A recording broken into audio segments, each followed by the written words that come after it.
Welcome to top 9 news. నేను పూర్ణిమ. ఇప్పసారాపై తెలంగాణ అసెంబ్లీలో గందరగోళం.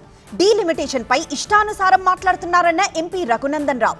పార్టీ ఫిరాయింపు వ్యవహారంలో 10 మంది ఎమ్మెల్యేలకు హైకోర్టు నోటీసులు. బులెటిన్ లో ముందుగా తెలంగాణ టాప్ 9 న్యూస్ చూద్దాం. ఇప్పసారాపై అసెంబ్లీలో మంత్రి పొన్నం ప్రభాకర్, బీజేపీ ఎమ్మెల్యే రాకేష్ రెడ్డి మధ్య వాగ్వాదం జరిగింది.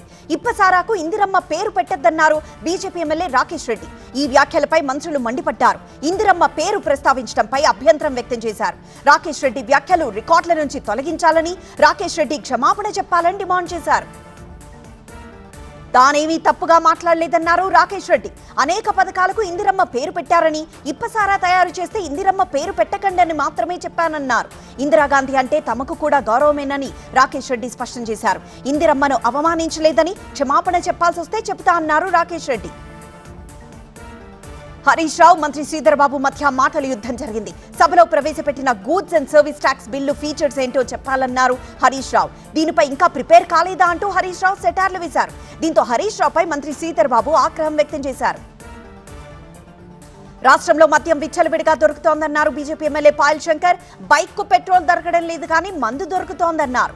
ఆసుపత్రి ఖర్చుల కోసం ఎమ్మెల్యేల దగ్గరకు ఎల్ఓసీ కోసం మందుబాబులే ఎక్కువగా వస్తున్నారన్నారు. డీలిమిటేషన్ పై కొందరు ఇష్టానుసారం మాట్లాడుతున్నారని, 543 సీట్లు చేసిందెవరో సీఎం రేవంత్ కు తెలుసా అన్నారు మెదక్ ఎంపీ రఘునందన్ రావు. అన్ని రాష్ట్రాలకు సమానంగా 50% డీలిమిటేషన్ చేస్తామంటే ఎందుకు బాధ అన్నారు. సీఎం రేవంత్ లెక్కల మాస్టార్ను పెట్టుకోవాలన్నారు. సీఎం రేవంత్ కు హరీష్ రావు కౌంటర్ ఇచ్చారు. తలకిందులుగా తపస్సు చేసిన రేవంత్ మళ్లీ సీఎం కాలేరన్నారు. మళ్లీ సీఎం అవుతానని రేవంత్ పగటి కలలు కంటున్నారన్నారు. సిద్దిపేటలో ఎవరో ఎందుకు, రేవంతే పోటీ చేయాలన్నారు హరీష్ రావు. తానే స్వయంగా ఆహ్వానిస్తున్నానన్నారు. కాంగ్రెస్ కు మాజీ మంత్రి జీవన్ రెడ్డి రాజీనామా చేశారు. ఆయనతో పాటు 1500 మంది అనుచరులు కాంగ్రెస్ కు గుడ్ బై చెప్పారు. పార్టీలో తనను అణగదొక్కాలని చూశారన్నారు జీవన్ రెడ్డి. అవమానాలు, అన్యాయాలపై ఎందుకు ఓపిక పట్టాలని ప్రశ్నించారు. తాను కనీసం మంత్రి పదవికి అర్హుణ్ణి కాదా అని నిలదీశారు. జీవన్ రెడ్డి పార్టీ విడ్డం బాధాకరమన్నారు ఎంపీ మల్లు రవి. కొన్ని సమీకరణాలతో అందరికీ పదవులు రావన్నారు. పదవులు కావాలంటే పార్టీలో ఉండే అడగాలన్నారు. జీవన్ రెడ్డి పార్టీలో కొనసాగితే బాగుంటుందని, ఆయన క్రమశిక్షణ గల నేత అన్నారు మల్లు రవి. పార్టీ మారిన ఎమ్మెల్యేలపై స్పీకర్ నిర్ణయాన్ని సవాల్ చేస్తూ బీఆర్ఎస్ నేతలు వేసిన పిటిషన్లపై విచారణను ఏప్రిల్ 16కు వాయిదా వేసింది హైకోర్టు. స్పీకర్ తో పాటు ఫిరాయింపు ఆరోపణలు ఎదుర్కొంటున్న 10 మంది ఎమ్మెల్యేలకు హైకోర్టు నోటీసులు ఇచ్చింది. ఎమ్మెల్యేలు బీఆర్ఎస్ నుంచి గెలిచి కాంగ్రెస్ లో చేరారని పిటిషనర్ల తరపు న్యాయవాది వాదించారు. పర్యాటక శాఖపై సీఎం చంద్రబాబు సమీక్ష. ఈ నెల 28న అసెంబ్లీ ప్రత్యేక సమావేశం. రామతీర్థం గిరి ప్రదక్షిణ దారి ప్రారంభం. ఆంధ్రప్రదేశ్ టాప్ 9 న్యూస్ ఇప్పుడు చూద్దాం. పర్యాటక శాఖ పనితీరుపై ముఖ్యమంత్రి చంద్రబాబు సమీక్షించారు. ఆమోదం తెలిపిన ప్రాజెక్టులను వేగంగా పూర్తి చేయాలని అధికారులను ఆదేశించారు. చంద్రబాబు సమక్షంలో ఏపీ పర్యాటక శాఖ తిరుపతి ఇండియన్ కులినరీ ఇన్స్టిట్యూట్ తో ఒప్పందం కుదుర్చుకుంది. ఈ నెల 28న ఏపీ అసెంబ్లీ ప్రత్యేక సమావేశాన్ని నిర్వహిస్తారు. అమరావతిని ఏపీ రాజధానిగా తీర్మానం చేయనుంది అసెంబ్లీ. ఈ తీర్మానాన్ని ఏపీ సర్కార్ కేంద్రానికి పంపనుంది. ఈ పార్లమెంట్ సెషన్లోనే దీనిపై తుది నిర్ణయం తీసుకునే ఛాన్స్ ఉంది. AP deputy CM Pawan Kalyan విజయనగరంలోని రామతీర్థం గిరి ప్రదర్శన రహదారిని అమరావతి నుంచి వర్చువల్ గా ప్రారంభించారు. 3,40,00,000 వ్యయంతో నీలాచలం కొండ చుట్టూ 4 కిలోమీటర్ల తార్ రోడ్ను నిర్మించారు. సంస్కృతి, ఆలయ పరిరక్షణకు కూటమి ప్రభుత్వం కట్టుబడి ఉందన్నారు పవన్ కళ్యాణ్. పోలవరం ప్రాజెక్టు పనుల పరిశీలనకు వచ్చిన కేంద్ర జలశక్తి శాఖ కార్యదర్శి బిఎల్ కాంతారావును మంత్రి నిమ్మల రామానాయుడు కలిశారు. పోలవరం ప్రాజెక్టు నిర్మాణంతో పాటే సమాంతరంగా నిర్వాసితుల కోసం సహాయ, పునరావాస పనులు వేగవంతం చేశామని మంత్రి నిమ్మల తెలిపారు. చంద్రబాబు మాటలు కోటలు దాటుతున్నాయన్నారు మాజీ సీఎం జగన్. స్టీల్ ప్లాంట్ విషయంలో చంద్రబాబు క్రెడిట్ చోరీకి పాల్పడ్డారన్నారు. 2022 దావోస్ పర్యటనలో ఆదిత్య మిట్టల్ తన్ను కలిశారని, అప్పట్లోనే వాళ్లు 4,800 కోట్లు గ్రీన్ కోలో పెట్టుబడులు పెట్టారన్నారు. బెల్ట్ షాప్లపై సోషల్ మీడియాలో కొలికపూడి పోస్ట్ పెట్టారు. తిరువూరు నియోజకవర్గంలో విచ్చలవిడిగా బెల్ట్ షాపులు నిర్వహిస్తున్నారన్నారు. అధిక రేట్లకు మద్యం విక్రయిస్తున్నారని ఎమ్మెల్యే కొలికపూడి ఆరోపించారు. ఏపీలో గ్యాస్ కొరత లేదన్నారు మంత్రి నాదెండ్ల మనోహర్. అవకాశం ఉన్న చోట్ల ఎల్పీజీ నుంచి పైప్డ్ గ్యాస్ కు మార్చేందుకు కేబినెట్ లో చర్చిస్తామన్నారు నాదెండ్ల. 26న విశాఖకు గ్యాస్ వెసల్స్ వస్తోందని, మరింత నిల్వలు అందుబాటులో ఉంటాయన్నారు. అనూహ్యంగా బుకింగ్స్ రావడంతో ఇబ్బందులు పడుతున్నారని తెలిపారు. మంత్రి కొల్లు రవీంద్రకు మాజీ మంత్రి కాకాని కౌంటర్ ఇచ్చారు. పోలీసుల ఆధీనంలోని తమిళనాడు బోట్లను దొంగిలించకపోతే ఇంతవరకు చర్యలు లేవని, చోరీ వెనుక పోలీసులు, టీడీపీ నేతల హస్తముందన్నారు. మత్స్యకారులకు వైసీపీ అండగా ఉంటుందని, తమిళనాడు బోట్లను వెనక్కి తీసుకురావాలన్నారు కాకాని. ఆడియో వివాదంపై మాజీ ఎమ్మెల్సీ ఆదిరెడ్డి అప్పారావు వివరణిచ్చారు. ఒక కుటుంబాన్ని కాపాడాలని ఫోన్లో మాట్లాడితే తన మాటలను మార్ఫింగ్ చేశారని ఆదిరెడ్డి అప్పారావు అన్నారు. తాను 20 ఏళ్లుగా రాజకీయాల్లో ఉన్నానని, ఎవరిని దూషించే వ్యక్తిని కాను అన్నారు. మాజీ ఎంపీ భరత్ కావాలనే తనపై బురద జల్లుతున్నారని ఆదిరెడ్డి అప్పారావు ఆరోపించారు. రాజాం మండలంలో ప్రబలిన డయేరియా, 2 గ్రామాల మధ్య స్థల వివాదం. ఇక స్కానింగ్ మిషన్లు ఏర్పాటు చేసేందుకు దాతలు ముందుకు రావాలన్న కలెక్టర్. టాప్ 9 పల్లె వార్తలు ఇప్పుడు చూద్దాం. Rural development trust RDT licence పునరుద్ధరించడంతో కదిరి ప్రాంతీయ కార్యాలయంలో నిర్వహించిన కార్యక్రమంలో ఎమ్మెల్యే కందికుంట వెంకటప్రసాద్ పాల్గొన్నారు. కేక్ కట్ చేసి విద్యార్థులకు చాక్లెట్లు, బిస్కెట్లు పంపిణీ చేశారు. విజయనగరం జిల్లా రాజాం మండలం పొగిరిలో డయేరియా విజృంభించింది. వాంతులు, విరేచనాలతో గ్రామస్తులు అనారోగ్యం బారిన పడ్డారు. 10 మందికి పైగా ఆసుపత్రిలో చేరారు. కర్నూలు జిల్లా ఆదోని ప్రభుత్వ ఆసుపత్రిలో స్కానింగ్ యంత్రాల ఏర్పాటుకు దాతలు ముందుకు రావాలని కలెక్టర్ విజ్ఞప్తి చేశారు. ఆసుపత్రిని ఆమె ఆకస్మికంగా తనిఖీ చేశారు. ఆసుపత్రిలో సేవలు, సౌకర్యాలపై సంతృప్తి వ్యక్తం చేశారు. టాయిలెట్లు బాగాలేవని, వాటిని సరిచేస్తామని కలెక్టర్ హామీ ఇచ్చారు. వనపర్తి జిల్లా అమరచింత, ఆత్మకూరు మండలాల్లో ధర్మాపూర్, నందిమల్ల, మూలమల్ల గ్రామాల్లో కొత్తగా నిర్మించిన ఇందిరమ్మ ఇళ్ల గృహప్రవేశానికి మంత్రి వాకటి శ్రీహరి భార్య లలితమ్మ హాజరయ్యారు. లబ్ధిదారులకు కొత్త దుస్తులు, ఇతర అవసరమైన వస్తువులు అందజేశారు. గ్యాస్ కొరత కారణంగా తిరుమలలో సగానికి పైగా ఫాస్ట్ ఫుడ్ సెంటర్లు, హోటల్స్, టీ స్టాల్స్ మూతపడ్డాయి. తెరిచి ఉన్న హోటల్స్ ను కొన్ని ఆహారాలు మాత్రమే అందుబాటులో ఉంటాయి. చిరు వ్యాపారులు కట్టెల పొయ్యిలు వెలిగిస్తున్నారు. జనగామ జిల్లా పాలకుర్తి సోమేశ్వర, లక్ష్మీ నరసింహస్వామి ఆలయ హుండీని అధికారులు లెక్కించారు. జనవరి 2 నుంచి మార్చి 24 వరకు హుండీలో 15,32,767 రూపాయలుచ్చాయి. 3 గ్రాముల బంగారం, అర కేజీ వెండి, $1, 10 పౌండ్స్ కూడా హుండీలో భక్తులు వేశారు. సీతారాముల కళ్యాణం, పట్టాభిషేక వేడుకకు భద్రాచలం ముస్తాబైంది. ఈ వేడుకలకు సీఎం, గవర్నర్ రానుండడంతో ఏర్పాట్లను అధికారులు పరిశీలించారు. భక్తుల కోసం 3 లక్షలకు పైగా లడ్డూ ప్రసాదంని సిద్ధం చేస్తున్నారు. విక్రయానికి 14 కౌంటర్లు ఏర్పాటు చేశారు. అఖిలపక్ష సమావేశాన్ని బహిష్కరించిన టీఎంసీ. ఉడాన్ 2వ దశకు కేంద్ర కేబినెట్ ఆమోదం. యుద్ధం చేయకపోయినా ఆ ప్రభావం అందరిపై ఉంటుందన్న కేంద్ర మంత్రి Piyush Goyal. National top 9 news ఇప్పుడు చూద్దాం. పశ్చిమాసియా సంక్షోభంపై రక్షణ మంత్రి రాజ్నాథ్ సింగ్ అధ్యక్షతన ఢిల్లీలో అఖిలపక్ష సమావేశం జరిగింది. హోంమంత్రి అమిత్ షా, విదేశాంగ మంత్రి జయశంకర్, పెట్రోలియం శాఖ మంత్రి హర్దీప్ సింగ్ పురి, పార్లమెంట్ వ్యవహారాల శాఖ మంత్రి కిరణ్ రిజిజు దీనికి హాజరయ్యారు. ప్రధాని ఎందుకు ఈ సమావేశానికి రావడం లేదని కాంగ్రెస్ ప్రశ్నించింది. టీఎంసీ ఈ సమావేశాన్ని బహిష్కరించింది. ప్రాంతీయ విమానయానాన్ని బలోపేతం చేసేందుకు సవరించిన ఉడాన్ పథకానికి కేంద్ర కేబినెట్ ఆమోదం తెలిపింది. దీనికోసం వచ్చే 10 ఏళ్ల కాలానికి 28,840 కోట్ల రూపాయలు మంజూరు చేస్తున్నట్లు కేంద్ర మంత్రి అశ్విని వైష్ణవ్ వెల్లడించారు. ఇందులో భాగంగా దేశంలో 100 కొత్త ఎయిర్పోర్ట్లు అభివృద్ధి చేయనున్నారు. జీఎస్టీ తగ్గింపు ఎలాంటి ప్రయోజనాన్ని అందించలేదన్న విపక్ష ఆరోపణలను ఆర్థిక మంత్రి నిర్మలా సీతారామన్ ఖండించారు. వాహనాలు, ట్రాక్టర్లకు డిమాండ్తో పాటు సిమెంట్ ఉత్పత్తి పెరిగిందని లోక్సభకు తెలిపారు. గ్రామీణ ప్రాంతాల్లో ద్విచక్ర వాహనాల అమ్మకాలు 25% పెరిగాయని నిర్మలా సీతారామన్ వెల్లడించారు. లోక్సభ ప్రశ్నోత్తరాల సమయంలో అరుదైన ఘటన చోటు చేసుకుంది. సభాపతి స్థానంలో టీడీపీ ఎంపీ తెన్నేటి కృష్ణప్రసాద్ అడిగిన ప్రశ్నకొచ్చింది. ఈ సందర్భంగా ఆయన సభాపతి స్థానం సభ అనుమతి తీసుకొని ప్రశ్న అడిగారు. అరుదైన ఖనిజాలకు సంబంధించిన ఆ ప్రశ్నకు కేంద్ర మంత్రి జితేంద్ర సింగ్ సమాధానమిచ్చారు. యుద్ధంలో భారత్ పాల్గొనకపోయినా యుద్ధం జరుగుతున్నప్పుడు దాని ప్రభావం మనపై ఉంటుందని వాణిజ్య శాఖ మంత్రి పీయూష్ గోయల్ అన్నారు.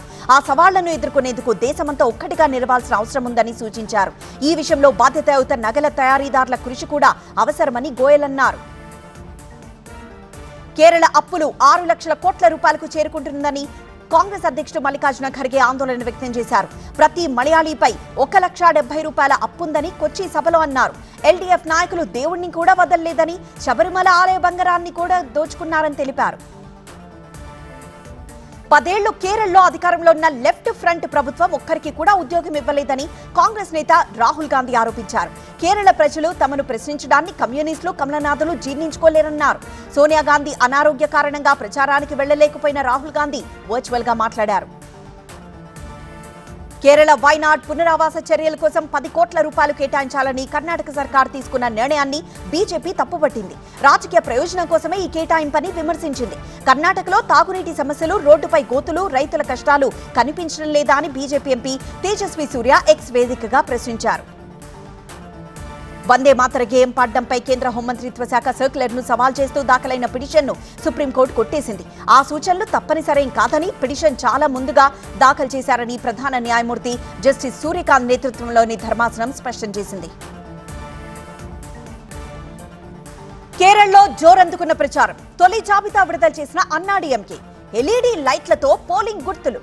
ఎలక్షన్ న్యూస్ టాప్ 9 న్యూస్ ఇప్పుడు చూద్దాం. కేంద్ర ప్రభుత్వం విధించిన ఆర్థిక ఆంక్షలు, విపక్షం నుంచి వ్యతిరేకత ఎంతగా ఉన్నా గడిచిన దశాబ్ద కాలంగా ప్రజల కేంద్రంగా అభివృద్ధి నమూనాను కొనసాగించామని కేరళ సీఎం పినరయి విజయన్ అన్నారు. ప్రభుత్వ రంగ సంస్థలు లాభదాయకంగా నిలిపేలా అనేక చర్యలు చేపట్టామని వివరించారు. కేరళ అసెంబ్లీ ఎన్నికల్లో ప్రధాన పోటీ యూడీఎఫ్, ఎల్డీఎఫ్ మధ్య ఉంటుందని కాంగ్రెస్ ఎంపీ శశి థరూర్ అభిప్రాయపడ్డారు. 10 ఏళ్ల ఎల్డీఎఫ్ ప్రభుత్వ దుష్పరిపాలనలో కేరళ ప్రజలు విసిగిపోయారన్నారు. కేరళలో బీజేపీ 0 సీట్ల పార్టీ అన్నారు. బీజేపీకి సామర్థ్యం లేదని థరూర్ తెలిపారు. రాష్ట్రాన్ని నడిపించేందుకు తమ పార్టీలో 12 మంది సమర్థులైన నాయకులున్నారని కేరళ కాంగ్రెస్ సీనియర్ నేత రమేష్ చెన్నితాలా అన్నారు. అది తమ పార్టీ బలమని తెలిపారు. ఎల్డీఎఫ్ కు కేవలం ఒక్కరే సీఎం అభ్యర్థిగా ఉన్నారని గుర్తు చేశారు. కేరళలో పోలింగ్ తేదీ సమీపిస్తూ ఉండడంతో జిల్లా కేంద్రాల నుంచి పోలింగ్ సామాగ్రిని నియోజకవర్గాలకు తరలిస్తున్నారు. అధికారులు 1కి 2 సార్లు ఈవీఎంలు పరీక్షించి పోలింగ్ కేంద్రాలకు పంపిస్తున్నారు. 23 మంది పేర్లతో అన్నాడీఎంకే ఎమ్మెల్యే అభ్యర్థుల తొలి జాబితా విడుదల చేసింది. పార్టీ ప్రధాన కార్యదర్శి పళనిస్వామి ఎడప్పాడి నియోజకవర్గం నుంచి మళ్లీ బరిలోకి దిగనున్నారు. జాబితాలో 21 మంది మాజీ మంత్రులు, 16 మంది సిట్టింగ్ ఎమ్మెల్యేలు ఉన్నారు. పెండింగ్ లో పెట్టిన యానాం ఆల్ ఇండియా నమదు రాజ్యం పార్టీ అభ్యర్థి మల్లాడి కృష్ణారావు నామినేషన్ ను అధికారులు ఆమోదించారు.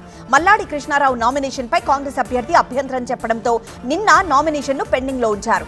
ఎన్నికల అధికారులకు వివరణ ఇవ్వడంతో తన నామినేషన్ ఆమోదించారని కృష్ణారావు వెల్లడించారు.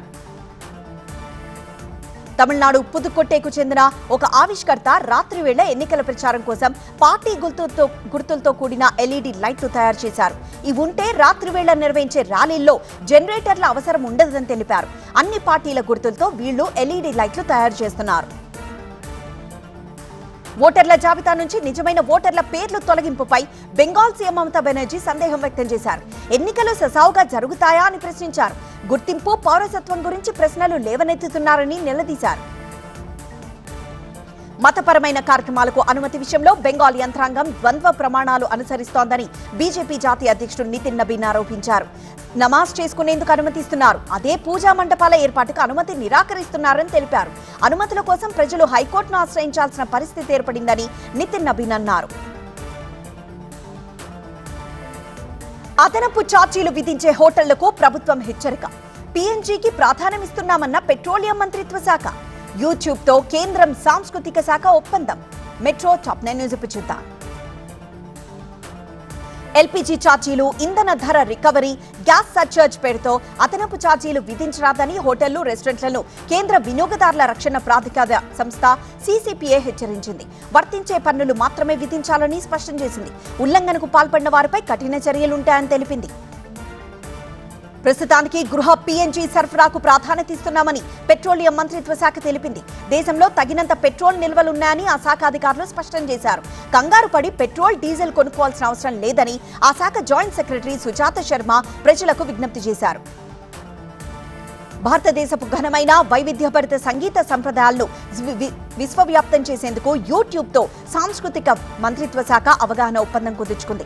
భారత సాంస్కృతిక వారసత్వాన్ని పరిరక్షించేందుకు, సంప్రదాయ, జానపద, ఆదివాసీ సంగీతాన్ని అంతర్జాతీయ వేదికలపై ప్రోత్సహించేందుకు ఇది దోహదపడుతుందని కేంద్ర సాంస్కృతిక శాఖ మంత్రి గజేంద్ర షెకావత్ తెలిపారు. నిన్న రాత్రి ఢిల్లీ సర్ గంగారాం ఆసుపత్రిలో చేరిన కాంగ్రెస్ నాయకురాలు సోనియా గాంధీ ఆరోగ్యం నిలకడగా ఉందని వైద్యులు తెలిపారు. ఆమె ఆరోగ్యాన్ని వైద్యుల బృందం నిశితంగా పరిశీలిస్తోందని వెల్లడించారు. వాతావరణ మార్పుల కారణంగానే అనారోగ్యానికి గురై ఉంటారని వివరించారు. పూరి జగన్నాథుడి ఆలయ నగల సంపద లెక్కింపు జాబితా రూపకల్పన 48 ఏళ్ల తర్వాత మొదలైంది. ముందుగా రోజువారీ ఉపయోగించే ఆభరణాల లెక్కింపు ఉంటుంది. ఆ తర్వాత రత్న భాండాగారం వెలుపల ఉన్నవి, చివరగా లోపలున్నవి లెక్కిస్తారు. 1978లో మే 13 నుంచి జూలై 23 వరకు చివరిసారి ఈ ఆభరణాల లెక్కింపు జరిగింది. పోక్సో కేసులో జ్యోతిమఠ్ పీఠాధిపతి అవిముక్తేశ్వరానందకు అలహాబాద్ హైకోర్టు ముందస్తు బెయిల్ మంజూరు చేసింది. ఆయన అరెస్టుపై కోర్టు ఫిబ్రవరి 27న స్టే విధించింది. తుది తీర్పొచ్చే వరకు ఈ ఆదేశం అమల్లో ఉంటుందని తెలిపింది. ప్రపంచ శాంతి కోరుతూ ఢిల్లీ స్వామినారాయణ్ అక్షర్ధామ్ ఆలయంలో శాంతి మహాయజ్ఞం నిర్వహించారు. వేద మంత్రుల మధ్య నిర్వహించిన ఈ కార్యక్రమానికి వేలాది మంది హాజరయ్యారు. బెంగళూరు చిన్నస్వామి స్టేడియంలో ఏప్రిల్ 28న ప్రారంభం కానున్న ఐపీఎల్ మ్యాచ్లకు పోలీసులు విస్తృత భద్రతా ఏర్పాట్లు చేస్తున్నారు. గతేడాది జూన్లో ఆర్సీబీ విజయోత్సవాల సందర్భంగా జరిగిన తొక్కిసలాటను దృష్టిలో ఉంచుకొని బందోబస్తు పెంచారు. ప్రతి ఒక్కరూ బాధ్యతాయుతంగా వ్యవహరించాలని పోలీసులు విజ్ఞప్తి చేశారు. ప్రముఖ క్రికెటర్ దినేష్ కార్తిక్ పై తమ అభిమానాన్ని చెన్నై అమృత విద్యా సంస్థల విద్యార్థులు వినూత్నంగా చాటుకున్నారు. చెన్నై జవహర్లాల్ నెహ్రూ స్టేడియంలో దినేష్ కార్తిక్ జెర్సీ నంబర్ 19 ఆకారంలో భారీ మానవహారాన్ని నిర్మించారు. దీనికి India book of records, Asia book of records లో చోటు దక్కింది. ఒడిశాలో పోలీసుల ముందు లొంగిపోయిన 5 మావోయిస్టులు. తేనెటీగల దాడిలో ఎస్పీఎఫ్ కానిస్టేబుల్ మృతి.